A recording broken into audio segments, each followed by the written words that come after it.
নমস্কার বন্ধুরা, আশা করি সবাই ভালো আছেন। তো বন্ধুরা, এখন যে বিষয়টা নিয়ে কথা বলবো তো সেটা হলো সাকিব খানকে নিয়ে।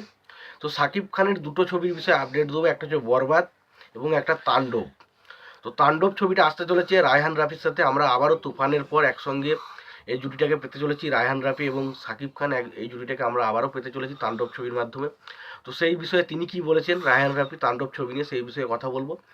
এবং তার পাশাপাশি বরবাদ ছবির প্রথম অ্যানাউন্সমেন্ট কবে আসতে চলেছে সেই বিষয়ে কথা বলবো। তো প্রত্যেকটা বন্ধুকে অনুরোধ করে রাখবো, আপনারা চ্যানেলটায় নতুন হয়ে থাকলে অবশ্যই আপনারা চ্যানেলটা সাবস্ক্রাইব করে নেবেন, আর যদি ভিডিওটি ভালো লেগে থাকে লাইক কমেন্ট শেয়ার করতে ভুলবেন না। দেখুন, প্রথম যে আপডেটটা নিয়ে কথা হলো সেটা হচ্ছে বরবাদের অ্যানাউন্সমেন্ট নিয়ে। তো বরবাদের অ্যানাউন্সমেন্টের কালকে কিছু একটা আসার কথা ছিল। তো এই ছবির যে পরিচালক মেহেদী হাসান হৃদয়, তো মেহেদী হাসান হৃদয় তিনি কিন্তু কালকে একটা অ্যানাউন্সমেন্ট করেছেন এবং সেখান থেকে তিনি জানিয়েছেন যে সে কিন্তু পরিষ্কারভাবে সাকিব খানের যারা ভক্ত বা সাকিব খানের যারা ফ্যান রয়েছে তাদের কাছে একটা প্রশ্ন ছুড়ে দিয়েছে যে অ্যানাউন্সমেন্টটা কবে নিয়ে আসবো, 17 তারিখ না 18 তারিখ। তো মোটামুটি ধারণা করা হচ্ছে বেশিরভাগ মানুষেরই এটা একটা মতামত যে 17 তারিখে অ্যানাউন্সমেন্টটা আনা হোক।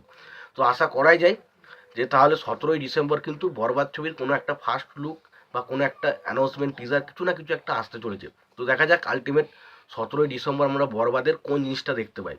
এবং বরবাদ ছবি নিয়ে আমি কিন্তু এক্সাইটেড রয়েছি, তার কারণ বরবাদ সম্বন্ধে যা কিছু শুনেছি, যারা যারা গান গাইছে তারা কিন্তু খুব ভালো গায়ক, এবং তার পাশাপাশি ছবিতে প্রচুর পরিমাণে অ্যাকশন সিন থাকতে চলেছে। তো দেখা যাক আলটিমেট ছবিটার যখন অ্যানাউন্সমেন্ট টিজার আসে বা কোনো পোস্টার আসে সেটা দেখতে কেমন হয়।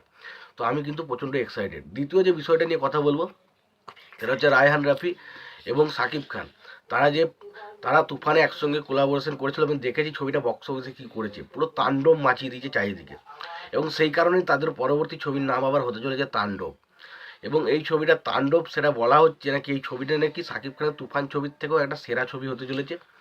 এবং এই ছবিটা আর মানে তুফানে আমরা যেটা দেখেছিলাম যে যে সমস্ত ভায়োলেন্স বা প্রচণ্ড অ্যাকশন টাইপের কিছু সিন দেখেছিলাম, সাকিব খানকে একটা অন্যরকমভাবে প্রেজেন্ট হতে দেখেছিলাম। কিন্তু আমাদের মনে হয়েছিল যে সাকিব খান মনে হয়েছিল সাকিব খান থেকে এরকমভাবে কেউ প্রেজেন্ট করতে পারেনি। কিন্তু এখন রায়হান রাফি তিনি বলছেন নাকি তার যে পরবর্তী ছবিটা আসবে তাণ্ডব, সেটা কিন্তু এর থেকেও অনেক বেশি ভয়ানক, অনেক বেশি রুটেড এবং অনেক বেশি মানুষকে মজা দিতে পারবে। তো দেখা যাক রায়হান রাফির তার এই যে বক্তব্য সেটা আমাদের মধ্যে কতটা এফেক্ট ফেলে। কারণ একটা কথা বলি, কারণ রায়হান রাফি তিনি যেটা বলেছেন সেটা যদি হয়ে যায় না, তুফানের রেকর্ড কিন্তু ব্রেক হতে চলেছে, এটা কিন্তু বলা যায়। কারণ তুফান আমরা দেখে যেটা মজা পেয়েছিলাম, তো আশা করবো সেরকমই তার থেকেও একটা ভয়ানক কাজ কিন্তু আসবে তাণ্ডব ছবি দিয়ে। তো তোমাদের এই বিষয়টা নিয়ে কি মতামত তোমরা জানিও। তোমাদের যদি ভিডিওটি ভালো লেগে থাকে লাইক কমেন্ট শেয়ার করে দিও। চ্যানেলটা নতুন হয়ে থাকলে অবশ্যই তোমরা চ্যানেলটা সাবস্ক্রাইব করে নিয়ে পাশে বেল আইকনটা অবশ্যই প্রেস করে দিও। ভালো থেকো, সুস্থ থেকো, দেখা হচ্ছে পরের ভিডিওতে।